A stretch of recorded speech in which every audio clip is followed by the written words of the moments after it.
ਇਹ ਪਾਕਿਸਤਾਨ ਇੰਡੀਆ ਦੇ ਬਾਰਡਰ ਦੇ ਉੱਤੇ ਮੰਦਰਾਂ ਵਾਲਾ ਸ਼ਹਿਰ। ਮੰਦਿਰ ਤੁਹਾਨੂੰ ਅੰਦਰੋਂ ਵਿਖਾਲਨੇ ਆ, ਤੁਸੀਂ ਵੇਖ ਕੇ ਹੈਰਾਨ ਰਹਿ ਜਾਓਗੇ।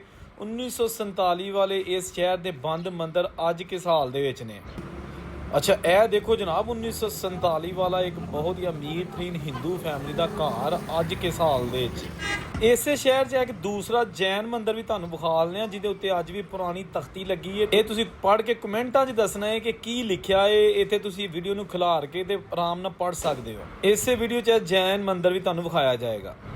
ਨਾਰੋਵਾਲ ਦੇ ਰੇਲ ਬਾਜ਼ਾਰ ਦੇ ਵਿੱਚ ਇੱਕ ਬਹੁਤ ਵੱਡੀ ਸਰਾਏ ਧਰਮਸ਼ਾਲਾ ਬਣੀ ਹੋਈ ਹੈ, ਜਿਹਦੇ ਉੱਤੇ ਅੱਜ ਵੀ ਲਿਖਿਆ ਹੈ, ਇਹ ਦੇਖਣਾ, ਲਾਲਾ ਪੰਜੂ ਸ਼ਾਹ ਜੈਨੀ ਗੌਰਮੈਂਟ ਮੁਸਲਿਮ ਮੰਦਰ ਐਲੀਮੈਂਟਰੀ ਸਕੂਲ ਨਾਰੋਵਾਲ।